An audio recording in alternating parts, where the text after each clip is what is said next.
Good evening my dear friends. आज के session में हम डिस्कस करेंगे 10 मोस्ट एक्सपेक्टेड क्वेश्चन जो कि बेस्ड होंगे आपके प्रीवियस ईयर क्वेश्चन के एनालिसिस पे। तो चलिए शुरू करते हैं आज का सेशन। और आज के सेशन में सबसे पहला जो क्वेश्चन है वो है हमारा have someone dash this lock. चार ऑप्शन आपके पास अवेलेबल रहेंगे इसमें, to break, break, to have broken and breaking. ये चार ऑप्शन आपके पास अवेलेबल है। तो आपको इन चारों ऑप्शन में से राइट ऑप्शन चूज करना है जो कि समवन के बाद आना चाहिए। तो एक बार आप इन ऑप्शंस को देख लेंगे, to break, break, to have broken and breaking. अब इस क्वेश्चन को करने के लिए सबसे पहले आपको क्या पता होना चाहिए कि हमारी कुछ कॉजेटिव वर्ब्स होती हैं, जैसे लेट हो गया, मेक हो गया, हैव हो गया, गेट, है ना। ये हमारी कुछ क्या है आपकी जिसको बोलते हैं कॉजेटिव वर्ब्स होती हैं। कॉजेटिव वर्ब्स जब भी आपको देखने को मिलेंगी तो उसके बाद अगर मैं एक बार यहां पर लिख देता हूं कॉजेटिव वर्ब्स, कौन सी पॉजिटिव वर्ब्स की बात कर रहा हूं मैं, बात कर रहा हूं लेट की। Let, make, get, have. ठीक है, आप इन वर्ब्स को याद रखेंगे। इनके साथ और भी वर्ब्स होती हैं हमारी जो जिनके बाद हमें बेर इंफिनिटिव लिखने होते हैं, लेकिन एक बार आप देख लेंगे। मैं कुछ और वर्ब्स में लिख देता हूं, let, make, get, have, bid, watch, सी,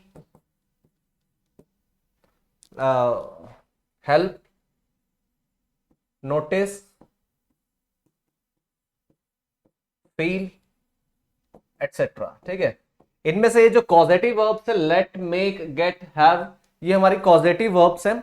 और आप याद रखेंगे कि जितनी भी वर्ब्स मैंने लिखी हुई हैं, let, make, get, have, bid, watch, see, help, notice, feel, इन वर्ब्स के बाद अगर कोई ऑब्जेक्ट लिखा हो, यहां पर मैं लिख दे रहा हूं एक बार कि इन वर्ब्स के बाद अगर कोई ऑब्जेक्ट लिखा हो तो आप क्या करेंगे, आप इसके बाद बेयर इंफिनिटिव लिख देंगे। क्या लिख देंगे? Bare infinitive. अब ये बेयर इंफिनिटिव क्या होता है, इसको समझने के लिए सबसे पहले आपको समझना होगा कि इंफिनिटिव किसे कहा जाता है। तो चलिए इंफिनिटिव के बारे में थोड़ा सा समझते हैं। इंफिनिटिव कहा जाता है वर्ब के साथ जब क्या लिखा हो, टू लिखा हो, यानी कि जब भी इस फॉर्म में आपको देखने को मिले टू प्लस V1, इस फॉर्म में जब भी आपको कोई पैटर्न देखने को मिले तो उसको कहा जाता है इंफिनिटिव। और बेयर इंफिनिटिव की अगर बात की जाए तो बेयर इंफिनिटिव कहा जाता है किसको, उसको समझने के लिए आपको समझना होगा बेयर का मतलब क्या होता है। बेयर का मतलब क्या होता है? विदाउट।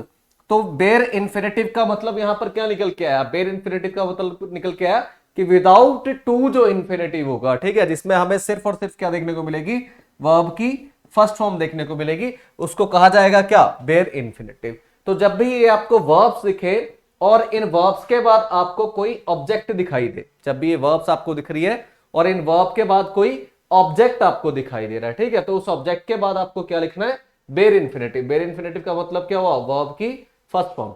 अब देखिए यहां पर ये वर्ब हमें दिखाई दी हैव, और उसके बाद जो समवन है ये क्या है? इसका ऑब्जेक्ट है। ठीक है, क्योंकि ये क्या है?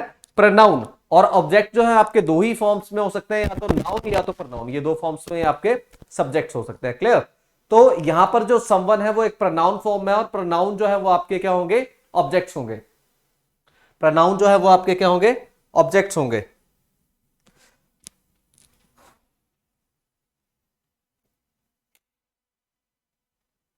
जो प्रोनाउन है वो आपके क्या होंगे? ऑब्जेक्ट्स होंगे। तो यहां पर एक बात समझेंगे आप लोग कि नाउन या प्रोनाउन ही आपके ऑब्जेक्ट बन सकते हैं। तो हैव जो वर्ब है इसके बाद समवन लिखा हुआ है, इसका ऑब्जेक्ट है। तो फिर आंसर आप लोग समझ गए होंगे, आंसर क्या होना चाहिए? राइट आंसर क्या होगा? वर्ब की फर्स्ट फॉर्म। यहां पे तो इंफिनिटिव लिखा हुआ है, ठीक है, और यहां पे टू के साथ हैव प्लस V3 लिख दिए, यहां पे इन्होंने जेरेंड लिख दिया है, तो हमारा राइट ऑप्शन क्या होगा? बेयर इंफिनिटिव। यानी कि यहां पे हमें क्या लिखना पड़ेगा? Have someone break, have someone break this law. ये आपका राइट आंसर होगा। क्लियर है जितनी बात? ठीक है, तो ये वर्ब्स आप याद रख लेंगे, जो वर्ब्स मैंने यहां पर लिखी है, let, make, get, have, build, watch, see, help, notice, feel. ठीक है, इनके बाद जब भी कोई ऑब्जेक्ट लिखा हो तो आप क्या करेंगे? आप वहां पर बेयर इंफिनिटिव का यूज करेंगे उस ऑब्जेक्ट के बाद। क्लियर? जैसे मान लीजिए मैंने यहां पर एक क्वेश्चन लिख दिया, मैंने क्वेश्चन लिखा कि I can't let him dash in my personal affairs, in my personal affairs। ये क्वेश्चन मैंने आपको दे दिया, I can't let him dash in my personal affairs. तो 4 ऑप्शन मैं आपको यहां पर दे रहा हूं। मैंने एक ऑप्शन दिया क्या, टू इंटरफेयर, ठीक है, टू इंटरफेयर। सेकंड ऑप्शन दे रही है मैंने इंटरफेयरिंग। थर्ड ऑप्शन दे रही है मैंने, सॉरी स्पेलिंग थोड़ी गलत लिख दी मैंने इंटरफेयरिंग की, इसको एक बार देख लेते हैं क्या होगी इसकी स्पेलिंग। इंटरफेयरिंग क्या होगी, इंटरफेयरिंग, ठीक है। उसके बाद थर्ड ऑप्शन है क्या, इंटरफेयर। और उससे नेक्स्ट ऑप्शन क्या हो रहेगा, टू बी इंटरफेयर, ठीक है। अब मुझे इतनी बात तो समझ में आ गई कि आपको ये ऑप्शन जो है चूज करने में कोई दिक्कत होने वाली है नहीं। क्यों नहीं दिक्कत होने वाली है, क्योंकि यहां पर हमें क्या वर्ब दिखाई दे रही है, लेट वर्ब दिखाई दी। उसके बाद हमें क्या देखने को मिल रहा है, उसका ऑब्जेक्ट। तो क्या होगा फिर, वर्ब की फर्स्ट फॉर्म को यूज किया जाएगा, बेर इंफिनिटिव को, यानी कि interfere should be the right option. क्या होगा, इंटरफेयर जो है वो आपका राइट ऑप्शन होगा। क्लियर। देखते हैं अपना नेक्स्ट क्वेश्चन क्या है। Please report to me when you dash from Delhi. इसके लिए 4 ऑप्शन आपके पास अवेलेबल है, will return, would return, return and return. ये 4 ऑप्शन आपके पास अवेलेबल है। अब ये जो क्वेश्चन उठाया गया है, ये कौन से चैप्टर से उठाया गया क्वेश्चन, आपका कंडीशनल सेंटेंसेस से। क्लियर। तो कंडीशनल में भी अगर स्पेशली बात की जाए तो ये ओपन कंडीशन से आपका क्वेश्चन उठाया गया। लास्ट सेशंस में मैंने अपने ओपन कंडीशन के बारे में कुछ डिस्कशन की थी, लेकिन अगर कोई एस्पिरेंट्स ऐसे हमारे साथ अभी जुड़े हुए हैं जो लास्ट लेक्चर जिन्होंने या लास्ट सेशन जो है इंग्लिश के वो नहीं अटेंड किए, तो वो ध्यान से सुने कि जो ओपन कंडीशन है उसका मतलब क्या होता है। The condition which is probable, कोई भी ऐसी कंडीशन जो क्या है, प्रोबेबल है, जो प्रोबेबिलिटी शो कर रही है। जैसे मैंने कहा कि अगर आप अच्छे से मेहनत करोगे तो आप अपना एग्जाम क्रैक कर दोगे, तो क्या इसकी प्रोबेबिलिटी है, जी हां बिल्कुल इसकी प्रोबेबिलिटी हमें यहां पर दिखाई दे रही है। तो कोई भी ऐसा एक्शन जो जिसकी प्रोबेबिलिटी फ्यूचर में हमें दिखाई दे कि ऐसा हो सकता है, तो वो क्या होगा आपका, वो कंडीशनल सेंटेंसेस के अंदर आएगा अगर उसमें कोई कंडीशन पुट की गई है। फॉर एग्जांपल मैंने जैसे कहा कि अगर बारिश लगातार ऐसे ही होती रही तो शायद बाढ़ आ जाएगी। तो इसकी प्रोबेबिलिटी है कि हां अगर बारिश ऐसे होती रही तो हो सकता है बाढ़ आ जाए। तो जब भी किसी कंडीशन की प्रोबेबिलिटी हमें फ्यूचर में शो हो, फ्यूचर में दिखाई दे, तो इसका मतलब क्या होता है, इसका मतलब होता है कि वो एक्शन क्या है, वो एक्शन ओपन कंडीशन का पार्ट है। मतलब वो कंडीशन जो है that comes under open condition. Clear. तो ओपन कंडीशन में जो आपका कंडीशनल क्लोज होगा, ठीक है, उसमें क्या करोगे कि जैसे इफ है, ठीक है, या फिर इफ नहीं लिखता मैं क्योंकि इफ जो है वो फिर सेंटेंस को रिस्ट्रिक्ट कर देगा। हम ऐसे लिखेंगे कि जो कंडीशनल क्लोज है, 2 तरह के क्लोजेस होंगे आपके। एक होगा क्या, कंडीशनल क्लोज। कंडीशनल क्लोज किसको कहेंगे, जिसमें क्या रखी गई है, कंडीशन पुट की गई है, उसको क्या कहा जाएगा, कंडीशनल क्लोज कहा जाएगा। और उसके साथ जो दूसरा क्लोज हमें देखने को मिलेगा वो क्या होगा, हमारा रिजल्ट क्लोज होगा। ठीक है, तो दूसरा क्लोज कौन सा हो जाएगा आपका, रिजल्ट क्लोज। आई बात समझ में। जैसे अभी हमने बात की कि अगर बारिश ऐसे ही होती रही तो ये क्या है, ये है कंडीशनल क्लोज। तो क्या होगा, बाढ़ आ सकती है, वो क्या है, रिजल्ट क्लोज। क्लियर। तो जो कंडीशनल क्लोज होता है उसको आप कौन से टेंस में लिखते हैं, उसको लिखते हैं आप subject plus V1 plus object, यानी कि प्रेजेंट इंडेफिनिट टेंस। किसमें लिखोगे, प्रेजेंट इंडेफिनिट टेंस। क्लियर। और नेक्स्ट जो होगा उसमें क्या करोगे आप, उसमें कोई भी सब्जेक्ट लिखोगे और लिखोगे शेल या फिर विल या फिर कैन या फिर मे, और फिर वर्ब की फर्स्ट फॉर्म और फिर ऑब्जेक्ट। ठीक है, ये हमारा स्ट्रक्चर रहता है किसका, कंडीशनल ओपन कंडीशन का। ओपन कंडीशन का ये स्ट्रक्चर रहता है। अब ओपन कंडीशन जो है, देखिए यहां पर इसने लिखा है please report to me when you dash from Delhi. अब इसमें वो कह रहा है कि तुम मुझे रिपोर्ट करना, प्लीज आप मुझे रिपोर्ट कीजिएगा जैसे ही आप दिल्ली पहुंचेंगे। जब आप दिल्ली पहुंचेंगे आप मुझे रिपोर्ट करेंगे। क्लियर। तो यहां पर ये जो प्लीज रिपोर्ट मी जो लिखा है ना, रिपोर्ट टू मी, ये है आपका क्या, ये है रिजल्ट क्लोज। क्या है ये, रिजल्ट क्लोज। ठीक है, when you dash from Delhi, when you dash from Delhi. अब when you dash from Delhi जो है ये क्या है आपका, ये आपका कंडीशनल क्लोज है। क्लियर। अब अब यहां पर आपको एक समस्या देखने को मिल रही होगी, आप देख रहे होंगे यार यहां पे तो उन्होंने प्रेजेंट इंडेफिनिट टेंस लिखा हुआ है, ठीक है, कि प्लीज रिपोर्ट टू मी। अब यहां पर ये जो सेंटेंस लिखा है ना, ये इंपैरेटिव सेंटेंसेस के अंडर है, ठीक है। तो यहां पे आप इस क्वेश्चन को ऐसे समझ सकते हैं कि जब भी हमारे फ्यूचर के दो एक्शंस होंगे, क्या होंगे, फ्यूचर के दो एक्शंस होंगे, तो दोनों में से एक एक्शन पहले होगा और एक एक्शन बाद में होगा, ठीक है। तो जो एक्शन पहले हुआ होगा, मतलब जो एक्शन पहले होगा, ठीक है, उसको आप प्रेजेंट इंडेफिनिट टेंस में लिखते हो और दूसरे को फ्यूचर में लिखते हो, जो कि हमारा ओपन कंडीशन के अंडर हमें देखने को मिलता है स्ट्रक्चर। क्लियर। तो फिर भी अगर मैं आपको स्पेसिफिकली बताऊं तो क्वेश्चन जो बनता है वो आपका फर्स्ट एक्शन पे बनता है, यानी कि जब भी फ्यूचर के दो कंसेक्यूटिव एक्शन हो कि पहले एक होगा फिर दूसरा होगा, तो उसमें से जो पहला एक्शन है उसको आप प्रेजेंट इंडेफिनिट टेंस में लिखा करो। क्लियर। तो यहां पर जो पहला एक्शन है वो कौन सा है, वो यही तो है, फर्स्ट एक्शन है ना, फर्स्ट एक्शन तो यही है। तो क्या हो जाएगा फिर, please report to me when you dash from Delhi. अब यू जो है ये सब्जेक्ट है, इसके बाद क्या आनी चाहिए थी, वर्ब की फर्स्ट फॉर्म, और वर्ब की फर्स्ट फॉर्म हमें दो देखने को मिल रही है, एक रिटर्न्स देखने को मिल रही है और एक रिटर्न, यानी कि दो ऑप्शन गलत, ये भी और ये भी। अब यहां पे रिटर्न के साथ एस लगा है, तो एस या ईएस वर्ब की फर्स्ट फॉर्म के साथ एस या ईएस कब लगता है, जब हमारे सब्जेक्ट क्या हो, ही हो, शी हो, इट, या फिर कोई भी नेम, ठीक है। कौन सी फॉर्म में, सिंगुलर फॉर्म में अगर कोई नेम है, तो फिर क्या होगा, वर्ब की फर्स्ट फॉर्म के साथ एस या ईएस लगा दिया जाएगा। समझ गए इतनी बात आप लोग, ठीक है। तो यहां पर जो सब्जेक्ट है वो यू है, यानी कि थर्ड पर्सन सिंगुलर केस नहीं है। इसको क्या कहा जाता है, इसको समझ लेंगे, इसको क्या कहा जाता है, थर्ड पर्सन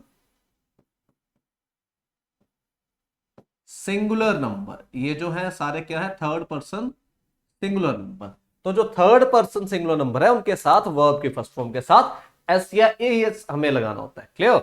लेकिन यहां पर क्या है, यहां पर सब्जेक्ट जो है वो यू है, थर्ड पर्सन सिंगुलर केस में से नहीं है। तो फिर क्या करें, फिर हम क्या करेंगे, वर्ब की फर्स्ट फॉर्म के साथ एस एस नहीं लगाएंगे, यानी कि राइट ऑप्शन हमारा क्या हो जाएगा, return, when you return from Delhi, ये हमारा राइट आंसर होगा। क्लियर। इतनी बात समझ में आ गई। चलिए अगर इतनी बात समझ गए, बढ़ते अपने नेक्स्ट क्वेश्चन की तरफ। नेक्स्ट इन्होंने लिखा है निनकम्पूप। निनकम्पूप इज, कौन होता है, निनकम्पूप एक ऐसे पर्सन को कहा जाता है जो बड़ा ही क्या होता है, बेवकूफ होता है, ठीक है। तो nincompoop is one who is foolish, ये इसका राइट आंसर होगा, ठीक है। निनकम्पूप कौन होता है, जो बड़ा ही फुलिश होता है, क्लियर, उसको कहा जाता है निनकम्पूप। ये याद रखेंगे आप, एक नया वर्ड शायद आप लोगों ने ना भी पढ़ा हो सकता है पढ़ा भी हो, बहुत ही अच्छी बात है। नेक्स्ट इज कैंगेरू कोट, ठीक है। कैंगेरू कोट का मतलब क्या हुआ, कैंगेरू कोट का मतलब होता है एक ऐसी जगह जहां पर क्या पनिशमेंट दी जाती है, कोई एक ऐसा कोर्ट जहां पर पनिशमेंट दी जाती है, किस तरह से, अनफेयर मीन्स से, ठीक है, मतलब गलत तरीके से, कि वो निर्दोष था फिर भी उसको क्या कर दिया, फिर भी उसको दोषी ठहरा दिया गया, that is called kangaroo court. Clear. तो अनऑफिशियल कोर्ट जिसको कहा जाएगा, ठीक है, उसको क्या कहा जाता है कि कैंगेरू कोर्ट, मतलब जहां पर क्या है, देखो कोर्ट में क्या होता है कि किसी फैक्ट पे, किसी जिसको बोल सकते हैं कि किसी प्रूफ के बेसिस पे जो है आपको पनिशमेंट दी जाती है। लेकिन जब किसी ऐसी जगह जहां पे कोई वो लॉ नहीं फॉलो कर रहे हैं, ठीक है, कोई मतलब फेयर मींस नहीं फॉलो कर रहे हैं और फिर भी आपको पनिशमेंट दे रहे हैं, तो that is called kangaroo court, ठीक है। तो कोई ऐसी जगह जहां पर जिसको बोल सकते हैं कि विदाउट एनी लॉ या फिर अनफेयर मीन्स से आपको पनिशमेंट दी जाए, that is called kangaroo court. Next बढ़ते हैं, नेक्स्ट है हमारा क्या, next is the GM of the company dash the manager services. अब यहां पर आपके पास जो है वो चार ऑप्शन है। ये क्वेश्चन जो उठाया गया है, ये उठाया गया है आपका फ्रेजल वर्ब से। कहां से उठाया गया क्वेश्चन, फ्रेजल वर्ब से, ठीक है। तो फ्रेजल वर्ब का क्वेश्चन जो है, इसमें आपके पास चार ऑप्शन अवेलेबल है, dispensed of, dispensed with, dispensed into and dispensed about, ठीक है। ये चार ऑप्शन आपके पास अवेलेबल है। अब फ्रेजल वर्ब को थोड़ा सा समझ लेते हैं। फ्रेजल का मतलब क्या हो गया, अ ग्रुप ऑफ वर्ड, ठीक है, a group of words is called phrase, उसको क्या कहा जाता है, फ्रेज, ठीक है। तो फ्रेजल वर्ब का मतलब क्या हो जाएगा? फ्रेजल वर्ब का मतलब हो जाएगा अ वर्ब, ठीक है, consisting, a verb consisting more than one word. A verb consisting more than one word is called phrasal verb, ठीक है। अब यहां से एक बात समझिए कि जितनी भी फ्रेजल वर्ब्स होती हैं, ठीक है, जितनी भी फ्रेजल वर्ब्स होती हैं, उनमें क्या होता है कि वर्ब के साथ कोई प्रेपोजिशन लगाई जाती है या फिर कोई एडवर्ब लगाई जाती है, ठीक है। वर्ब के साथ कोई प्रेपोजिशन लगाई जाएगी या कोई एडवर्ब लगाई जाएगी, और ये जो पूरा फ्रेज है ये क्या बन जाएगा आपका? ये बन जाएगा फ्रेजल वर्ब, ठीक है। जब भी किसी प्रेपोजिशन के साथ कोई प्रेपोजिशन, सॉरी, किसी वर्ब के साथ कोई प्रेपोजिशन या फिर कोई एडवर्ब लगाई जाए तो वो क्या बन जाता है? वो बन जाता है आपकी फ्रेजल वर्ब। अब इसमें आपको एक चीज ध्यान में रखनी है कि जो फ्रेजल वर्ब्स होती हैं उनमें क्या आपको ध्यान में रखना है कि ये जो प्रेपोजिशन या एडवर्ब है, जो भी इसके साथ, इस वर्ब के साथ जो भी प्रेपोजिशन या कोई एडवर्ब लगी है, वो क्या कहलाती है? उसको कहा जाता है पार्टिकल। इसको प्रेपोजिशन या एडवर्ब नहीं कहोगे जब भी ये फ्रेजल वर्ब में आ गई। इसको प्रेपोजिशन या एडवर्ब नहीं कहोगे कब? जब ये फ्रेजल वर्ब में आ गई तो ये क्या बन जाएगी? इसको बोलते हैं हम पार्टिकल, ठीक है। इस चीज को आप ध्यान में रखेंगे कि कहीं ना कहीं ये चीज आपके काम आएगी, और ज्यादातर ये काम आती है आपके एक्टिव वॉइस पैसिव वॉइस के कॉन्सेप्ट समझने में। आई बात समझ में? अब यहां पर वो क्या कह रहा है कि चार ऑप्शन उसने दिए, देखिए चारों में उसने प्रेपोजिशन लगाई, यहां पर अबाउट, यहां पे इनटू, यहां पे विद, यहां पे ये। हालांकि इसका जो राइट ऑप्शन है वो बी इसका राइट ऑप्शन है, डिस्पेंस विद, ठीक है। बाकी ये डिस्पेंस के साथ नहीं लगते, डिस्पेंस के साथ हमेशा ही विद लगेगा, जिसका मतलब होता है कि सर्विसेज को रिस्ट्रिक्ट कर देना जो चीज हमें रिक्वायर्ड नहीं है, ठीक है। अब वो कह रहा है क्या कि the GM of the company dispense with the manager services, मतलब अब उसने उसको कह दिया कि अब तुम हमें अपनी सर्विसेज नहीं दोगे बिकॉज आपकी सर्विसेज रिक्वायर्ड नहीं है। उसका मीनिंग, उसका जिसको कह सकते हैं लॉजिक कुछ भी हो सकता है कि उसकी सर्विसेज से सेटिस्फाई नहीं है, ठीक है, या फिर कोई और रीजन भी इसका हो सकता है। तो यहां पर डिस्पेंस जो है, डिस्पेंस के साथ आप प्रेपोजिशन कौन सी लगाया करो? विद लगाया करो। इसका मतलब होता है क्या? कि सर्विसेज रेस्ट्रिक्ट कर देना। तो क्या यहां पर हम लिख देंगे? डिस्पेंस्ड विद, डिस्पेंस्ड विद, ये क्या हो जाएगा आपका? ये आपका राइट ऑप्शन यहां पर बनेगा। क्लियर? तो आप जो है फ्रेजल वर्ब पे थोड़ा सा ध्यान जरूर दें, क्योंकि फ्रेजल वर्ब एक इंपॉर्टेंट पार्ट है, और एचपीएसी सेट में मैंने काफी बार क्वेश्चन देखा है फ्रेजल वर्ब पे बेस्ड, ठीक है। तो फ्रेजल वर्ब्स जो है इनको आप अच्छे से याद करें, क्योंकि फ्रेजल वर्ब अगर आपको कहीं से नहीं मिल रही है तो आप इंटरनेट से भी ये फ्रेजल वर्ब की लिस्ट डाउनलोड करके पढ़ लें, ठीक है। फ्रेजल वर्ब की लिस्ट डाउनलोड करके पढ़ ले।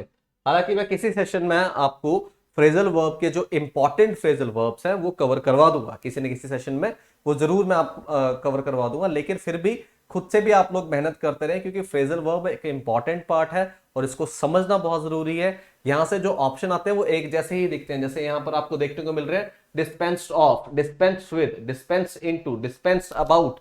ये चारों ऑप्शन में डिस्पेंस तो है, लेकिन वो आपको कंफ्यूज कहां से कर रहा है? प्रीपोजिशन से, ऑफ, विद, इनटू, अबाउट, ठीक है।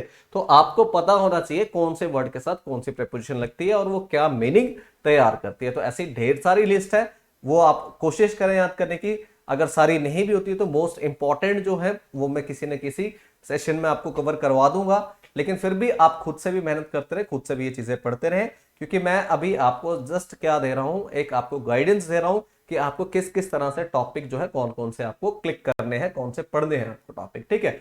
जैसे ही आप अपने टॉपिक पिक करते हो तो उसके अगली जिम्मेवारी आपकी बनती है कि आपको उन टॉपिक्स पे काम भी करना है, ठीक है। मैं आपको यहां पर क्या कर रहा हूं, यहां पे आपको सिर्फ मैं एक रास्ता दिखा रहा हूं कि आपको ये चीजें जो है वो पढ़नी है, किसके एनालिसिस पे? एचपीएसी सेट के प्रीवियस ईयर क्वेश्चंस के एनालिसिस पे, और जो लेटेस्ट ट्रेंड है उनके एनालिसिस पे। क्वेश्चन इस तरह के ही आएंगे, लेकिन अब आपको एक चैप्टर बता दिया गया है, एक पॉइंट बता दिया गया, उस चैप्टर को एक्सप्लोर करना, अच्छे से समझना, वो आपके ऊपर डिपेंड है। अगर आप ये चीजें खुद से नहीं कर सकते, खुद नहीं कर पा रहे, कंफ्यूजन है, तो आप हमारा कोर्स भी जो है उसको बाय कर सकते हैं। उसमें आपको फुल डिटेल्ड जो है ये टॉपिक अच्छे से पढ़ाए जाएंगे, जो कि बिल्कुल बेस्ड होंगे आपके क्वेश्चन, प्रीवियस ईयर क्वेश्चन के एनालिसिस पे, और जो लेटेस्ट पैटर्न है उस पे बेस्ड सारे क्वेश्चन होंगे। क्लियर? चलिए कोई बात नहीं, तो नेक्स्ट क्वेश्चन देखते हैं। The wisest man dash ever lived, that ever lived आना चाहिए था यहां पे, that ever lived made mistakes. चार ऑप्शंस हैं, दैट, हु, हुम, हुज, ये चार ऑप्शंस आपके पास दे दिए हैं, ठीक है। अब ये चारों ही क्या है आपके रिलेटिव प्रोनाउन है, दैट भी, हु भी, हुम भी, ठीक है, और हुज भी। अब आपको एक चीज याद रखनी है कि जब भी आपके पास ऑल हो, ठीक है, नन हो, फिर आपके पास द फ्यू हो, द सेम हो, द लिटिल हो, या फिर कोई सुपरलेटिव डिग्री, सुपरलेटिव डिग्री, ठीक है। जब भी आपको देखने को मिले ऑल हो गया, नन हो गया, the few, the same, the little, या कोई सुपरलेटिव डिग्री, तो इनके साथ जो रिलेटिव प्रोनाउन आप लगाओगे, इनके साथ जो रिलेटिव प्रोनाउन लगाओगे, वो हमेशा ही क्या लगाओगे आप, दैट लगाओगे। कौन सा लगाओगे, दैट लगाओगे, ठीक है। जब भी ये वर्ड आपको देखने को मिलते हैं कि ऑल, नन, ठीक है, the few, the same, the little, या कोई सुपरलेटिव डिग्री, तो इनके साथ जो आप रिलेटिव प्रोनाउन लगाओगे वो कौन सा लगाओगे, दैट लगाओगे, ठीक है। अब यहां पर द वाइजेस्ट जो है ये सुपरलेटिव डिग्री है, किसकी, वाइज की। फर्स्ट इसकी पॉजिटिव डिग्री क्या होगी, वाइज, सेकेंड क्या हो जाएगी, यानी कि कंपैरेटिव क्या हो जाएगी, वाइजर, और सुपरलेटिव क्या हो जाएगी, द वाइजेस्ट, क्या हो जाएगी, द वाइजेस्ट। तो first is wise is positive degree, wiser is comparative, and the wisest is superlative degree. Clear. अब जो सुपरलेटिव डिग्रीज हैं उनके साथ आप क्या लगाओगे, रिलेटिव प्रोनाउन दैट लगाओगे, तो ये क्या हो जाएगा, ये आपका राइट आंसर हो जाएगा, ठीक है। जैसे मैंने कहा, he is the same person, he is the same person whom I met in the market. He is the same person whom I met in the market. Clear? तो यहां पर हमें क्या देखने को मिला कि द सेम वर्ड हमें देखने को मिल गया। अगर द सेम वर्ड देखने को मिल गया तो सोचना समझना कुछ नहीं है, हमें क्या लिख देना है यहां पर, दैट यहां पर लगा देना है, ठीक है। तो क्या हो जाएगा, that I met in the market. Clear. तो यहां से भी कई बार आपको क्वेश्चन देखने को मिल सकते हैं, तो ध्यान रखेंगे आप इस बात को भी। नेक्स्ट देखते हैं अपना question. Next is don't change dash in the mid stream. अब यहां पे ऑप्शन है आपके पास क्या, dogs, horses, plants and mood. ये चार ऑप्शन है कि don't change dogs in the mid stream, don't change horses in the mid stream, don't change plants in the mid stream, don't change mood in the mid stream. अब इसका जो right answer है, अच्छा ये question based किस पे है, ये क्वेश्चन आपका बेस्ड है किस पे, ईडियम एंड फ्रेजेस पे, ठीक है। तो ईडियम एंड फ्रेजेस पे क्वेश्चन बेस्ड है, इसका राइट आंसर होगा हॉर्सेस, ये इसका राइट आंसर होगा, ठीक है। Don't change horses in the mid stream. अब ये जो ईडियम है क्या, कि change horses in the mid stream, change horses in the mid stream. इसका मतलब क्या होता है, इसका देखिए मतलब क्या होता है कि मान लीजिए आप किसी बहुत ही एक्सट्रीम और डिफिकल्ट सिचुएशन में फंसे हुए हैं, कुछ ऐसी स्थिति है कि यार बहुत ही बुरे हाल है, ठीक है, ना यहाँ के रहे हैं ना वहां के रहे हैं। अब उस टाइम में अगर आप अपना लीडर चेंज कर दो, जैसे मान लीजिए कि आप तैयारी कर रहे हैं, किसी कॉम्पिटेटिव एग्जाम की तैयारी कर रहे हैं, ठीक है, और आप पिछले एक साल से एक टीचर के पास मैथ्स पढ़ रहे हैं। क्लियर। अब वो टीचर जो है वो आपको पूरे साल जो मैथ्स पढ़ा रहा था, अब आपको रियलाइज हुआ कि यार वो उसके मैथ्स पढ़ाने से कि मेरे को तो कुछ आ ही नहीं रहा है, जो भी कॉम्पिटेटिव एग्जाम में क्वेश्चन आ रहे हैं मैं सॉल्व ही नहीं कर पा रहा हूं इन क्वेश्चंस को, ठीक है। तो उस समय आप मतलब एक साल आपको पढ़ते हुए हो गया, अब नेक्स्ट मंथ जो है आपका वो एग्जाम है। अब इस समय आप क्या सोच रहे हो कि मैं अपना टीचर चेंज कर दूं, तो उसको कहा जाता है कि don't change horses in the mid stream. इसका मतलब क्या हो जाएगा कि जो हमारा जो भी लीडर है, जो भी हमारा जिसको बोल सकते हैं कि लीडर बोल सकते हैं, या फिर जिसको बोल सकते हैं कि जो हमारे ग्रुप को लीड कर रहा है, जिसको कह सकते हैं कि प्राइम कोई पर्सन है, ठीक है, जब हम उसको चेंज कर दे, या फिर कोई भी ऐसी इंपॉर्टेंट चीज जो एट ए टाइम चेंज कर दे, किस समय चेंज कर दे, हम उस समय चेंज कर दे जब सिचुएशन बहुत डिफिकल्ट है और जब वो उसको चेंज करने का टाइम नहीं है, that is called changing horses in the mid stream, ठीक है, बीच बीच में ही इस चीज को चेंज कर देना, दैट इज कॉल्ड। तो ये don't change horses in the mid stream जो ईडियम है ये वहीं से बनी है, इसको आप याद रखेंगे।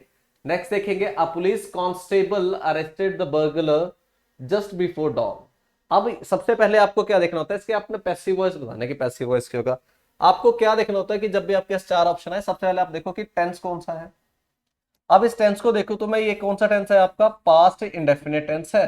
कैसे पता लगा, क्योंकि यहां पर जो वर्ब यूज की जा रही है वो वर्ब की सेकंड फॉर्म यूज की जा रही है, ठीक है।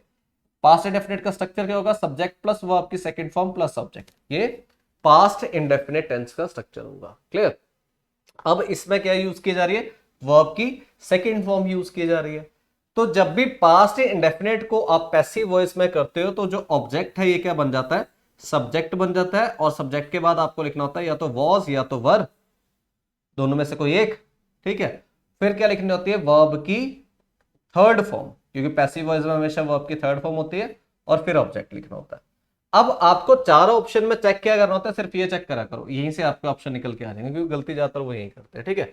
जैसे मैंने यहां पर देखा कि इज अरेस्टेड, तो वॉज वर होना चाहिए था, गलत हो गया ऑप्शन, ठीक है। फिर मैंने देखा वॉज अरेस्टेड, ये हो सकता है जी। थर्ड में मैंने देखा इज अरेस्टेड, ठीक है, ये नहीं हो सकता, गलत हो गया ऑप्शन। फिर मैंने देखा पुलिस अरेस्टेड ना, ये भी नहीं हो सकता, तो राइट ऑप्शन क्या है, बस इतना आसान होता है, ठीक है। अगर आपने एक्टिव वॉइस पैसिव वॉइस को अच्छे से पढ़ा है तो आप बड़ी आसानी से इन क्वेश्चन को समझ सकते हैं। अगर आपने नहीं पढ़ा तो आप यही लगाते रह जाएंगे कि हाँ आगे पीछे कर करके देखते रहेंगे। मेन जो क्वेश्चन जो आपको बनता है, जहां पे आपका एग्जामिनर आपसे गलती करवा सकता है, वो है क्या, आपका वर्ब, ठीक है। वर्ब में जो है आपको गलती देखने को मिल सकती है, अदरवाइज वैसे कोई ज्यादा बड़े क्वेश्चन इसमें नहीं बनते। आप सिर्फ वर्ब को देखा करो, वर्ब से ही आपका क्वेश्चन जो है वो क्लियर हो जाता है, उसमें आपको ज्यादा कोई दिक्कत होती नहीं है, वर्ब से ही आपका क्वेश्चन क्लियर हो जाता है, क्लियर। और अगर एक्टिव वॉइस पैसिव वॉइस आपने नहीं पढ़े तो फिर आपको दिक्कत आ सकती है, ठीक है। हालांकि जो स्टूडेंट मेरे पास पढ़े हुए उन्हें पता है कि एक्टिव वॉइस पैसिव वॉइस कितने ईजी होते हैं, है ना। मैं सिर्फ एक ट्रिक से आप एक्टिव वॉइस पैसिव वॉइस सारे खत्म करवा सकता हूँ, ठीक है। एक छोटे से ट्रिक से पूरे जितने भी आपके एक्टिव वॉइस पैसिव वॉइस है वो सारे ही खत्म हो जाएंगे, ठीक है। तो जो मेरे पास ऑलरेडी पढ़ चुके हैं उनको पता है, उनके लिए कोई क्वेश्चन ज्यादा बड़ा नहीं था। नेक्स्ट देखेंगे question, he lived dash there peacefully forever, forever there peacefully, peacefully there forever peacefully, ठीक है। तो यहां पर देखेंगे जो 4 ऑप्शंस है, ये क्वेश्चन जो उठाया गया है, ये आपका क्वेश्चन उठाया गया एडवर्ब से, ठीक है। एडवर्ब में मैं आपको कुछ एडवर्ब्स बता देता हूं। एक होती है हमारी क्या, एडवर्ब ऑफ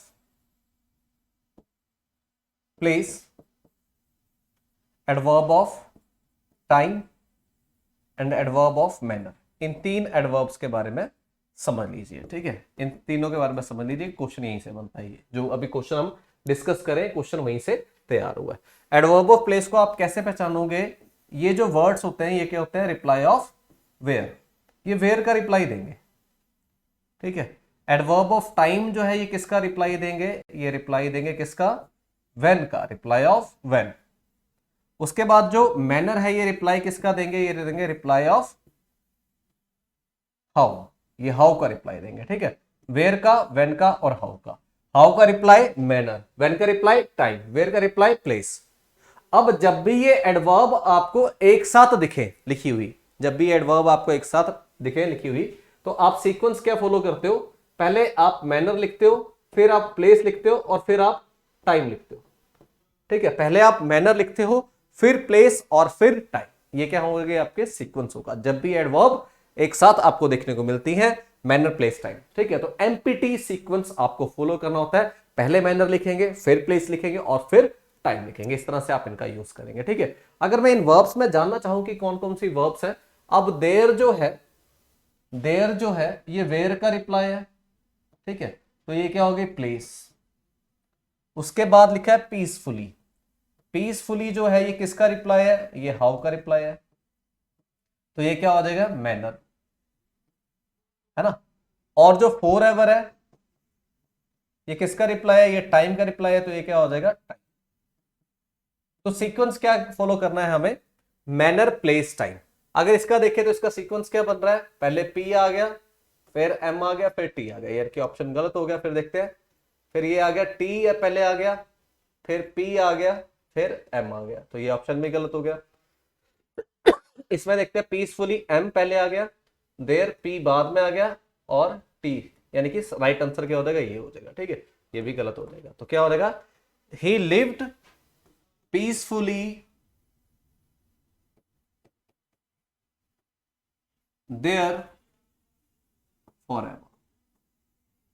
ठीक है, ये आपका राइट आंसर हो जाएगा। ठीक है, तो जब भी आपके पास ये तीनों एडवर्ब्स एक साथ आपको देखने को मिले किसी एग्जाम में, तो आप क्या करेंगे, इनका सीक्वेंस जो है वो एमपीटी सीक्वेंस आप इसका फॉलो करेंगे, जैसे कि आपको पीछे दिखाई भी दे रहा होगा इसका सीक्वेंस। क्लियर। नेक्स्ट क्वेश्चन देखते हैं। Next question is he thinks I am a lazy person dash I. अब इसमें आपके पास चार ऑप्शन दिए हुए हैं। ठीक है, चार ऑप्शन दिए हुए हैं इसमें आपके पास, और ये जो कॉन्सेप्ट आपका उठाया गया है, ये कॉन्सेप्ट उठाया गया क्वेश्चन टैग से। क्वेश्चन टैग, क्वेश्चन टैग का मतलब क्या होता है, question tag is called tail question.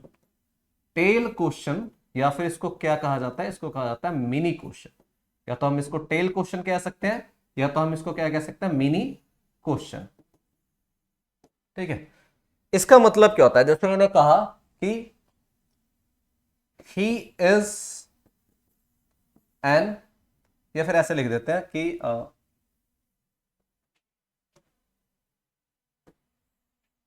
Oh sorry, यहां आ गए हैं ये। अब चलिए सबसे पहले हम समझ लेते हैं टेल क्वेश्चन का मतलब क्या होता है। टेल क्वेश्चन या क्वेश्चन टैग का मतलब होता है when we want to have response of the speaker. Speaker का रिस्पांस, सॉरी लिसनर, लिसनर का रिस्पांस जब हम जानना चाहते हैं, तो हम किसी एक स्टेटमेंट पे क्या करते हैं, क्वेश्चन पुट करते हैं। जैसे मैंने कहा कि यार रमन बहुत मेहनती है, मैंने कहा रमन बहुत मेहनती है। अब इस स्टेटमेंट पे अगर मैं आपका रिस्पांस जानना चाहूं, तो मैं क्या कहूंगा, क्या नहीं है। ठीक है, रमन बहुत मेहनती है, क्या नहीं है, तो अब आप उसका रिस्पॉन्स दोगे यस या नो में। ठीक है, तो जब भी हम लिसनर का रिस्पॉन्स जानना चाहें किसी एक स्टेटमेंट पे, तो हम उसके लिए एक मिनी क्वेश्चन फ्रेम करते हैं, जिसको कहा जाता है क्वेश्चन टैग या फिर टेल क्वेश्चन। क्लियर। जैसे मैंने कहा कि Raman works hard, Raman works hard. ठीक है, अब इस पे ये एक स्टेटमेंट है, इसको मैं फुल स्टॉप ना लगाकर यहां पर कोमा लगा दूं, तो इसका मतलब ये खत्म नहीं हुआ। अब मैं इसी पे क्वेश्चन पुट करूं, ठीक है, इसी स्टेटमेंट पे क्वेश्चन पुट करूं, जो स्पीकर ने स्टेटमेंट दी है उसी पे वो लिसनर का रिस्पॉन्स जानने के लिए क्वेश्चन पुट करे, तो वो क्या बनाता है, टेल क्वेश्चन या क्वेश्चन टैग। अब क्वेश्चन टैग कैसे बनता है, हेल्पिंग वर्ब लगेगी आपकी।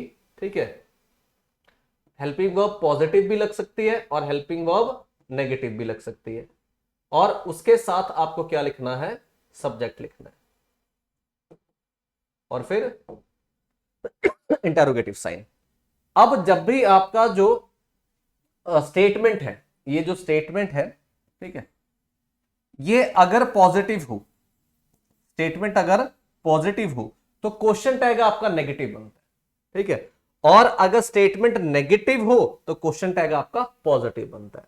अब यहां पर हम देखें रमन वर्क्स हार्ड, तो ये जो स्टेटमेंट है ये पॉजिटिव स्टेटमेंट, तो आपका जो हेल्पिंग वर्ब होगी यानी कि क्वेश्चन टैग होगा वो नेगेटिव बनेगा, हेल्पिंग वर्ब नेगेटिव यूज की जाएगी। ठीक है, अब ये जो टेंस है ये प्रेजेंट इंडेफिनिट टेंस है, प्रेजेंट इंडेफिनिट टेंस की हेल्पिंग वर्ब क्या होती है, डू डज।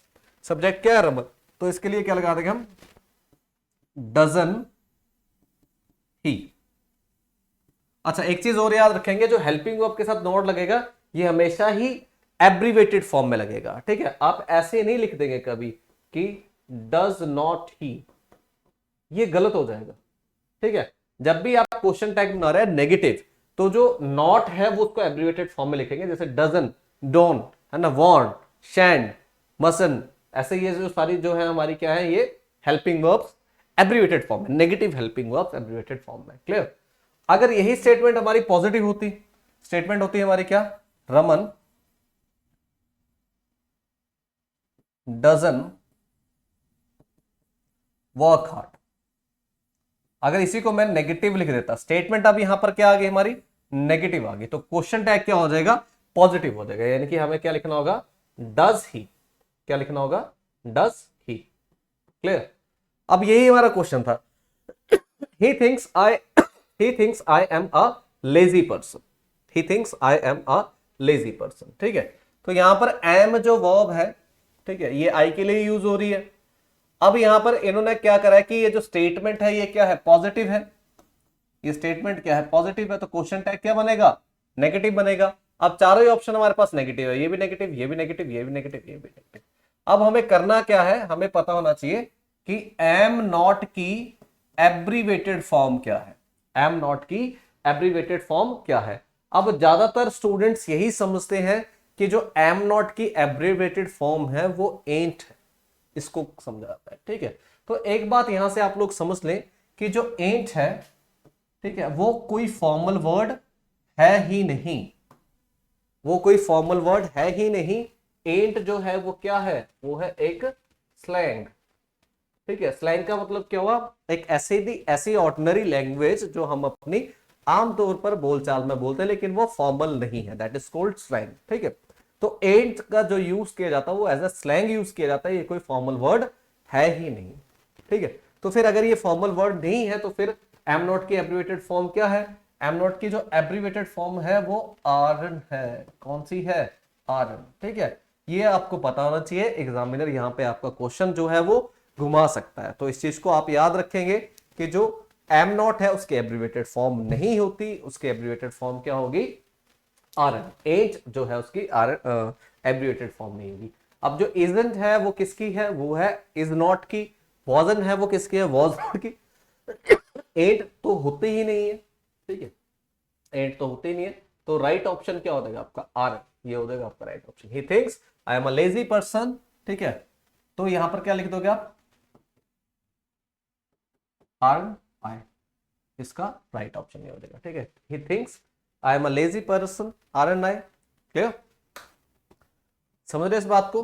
तो ये आपका जो एम नॉट की एब्रिवेटेड फॉर्म है, यहां से क्वेश्चन ये बनाया गया था और ये इंपॉर्टेंट क्वेश्चन था। और अगर किसी स्टूडेंट को समझ में नहीं आया हो तो एक बार रिपीट करके देख ले। तो ये थे हमारे 10 मोस्ट एक्सपेक्टेड क्वेश्चंस जो आपके एग्जाम के लिए एक्सपेक्ट किए जा रहे हैं कि आपको देखने को मिल सकते हैं। क्लियर, तो आई होप आपको सेशन बहुत अच्छे से समझ में आया होगा और आपने काफी एंजॉय किया होगा सेशन। ये इसमें जो डिफरेंट कॉन्सेप्ट्स है ये भी आपने जाने पहचाने होंगे, ठीक है। और इनको नोट भी करते रहा करो, आपकी मतलब जिसको मैं कह सकता हूँ प्रैक्टिस के लिए, आपके रिवीजन के लिए चीजें इंपॉर्टेंट रहेंगी। और वीडियोस तो हमारी है ही है, तो बार बार वीडियोस देखते रहें अगर आपको इसको प्रैक्टिस भी करना है। और अगर आप हमारे साथ एनरोल होना चाहते हैं तो वो भी आप हो सकते हैं, ठीक है। क्योंकि हमारा कोर्स है एक बड़े ही नॉमिनल, जिसको बोल सकते हैं प्राइस पे हमारा कोर्स जो है लॉन्च हुआ है HPA CSET के लिए, प्रीलिम्स के लिए, ठीक है। जो कि 3000 कोस्ट करेगा आपको सिर्फ, जो कि बहुत ज्यादा नहीं आई थिंक। और अगर आप अपनी तैयारी बहुत अच्छे लेवल पर लेकर जाना चाहते हैं, बहुत अच्छे तरीके से करना चाहते हैं, तो जल्दी से जल्दी आप हमारे साथ एनरोल हुई, ठीक है। वहां पर मैं आपको और अच्छे से कॉन्सेप्ट जो है बहुत डिटेल में समझाऊंगा और पूरी इस तरह से प्रैक्टिस करेंगे कि आपका HPS CSET का जो इंग्लिश सेक्शन होगा उसमें आप जितना भी वो पूछा गया वो सारे का सारा बहुत इजीली अटेम्प्ट कर पाए। क्लियर, तो ये हम कर सकते हैं अगर आप हमारे साथ तैयारी करना चाहते हैं। और अगर आप हमारे डेमो वीडियोस देखना चाहते हैं तो डेमो वीडियोस के लिए ये हमारा जो व्हाट्सएप नंबर है, इस पे आप कॉल करके CSET का डेमो आप देख सकते हैं, जो कि फ्री ऑफ कॉस्ट होगा, उसके लिए आपसे कोई चार्जेस नहीं लिए जाएंगे। बाकी मिलेंगे अपनी नेक्स्ट वीडियो में नए क्वेश्चन नए कॉन्सेप्ट्स के साथ, तब तक के लिए अच्छे से पढ़ते रहे। Thank you so much, good night, bye.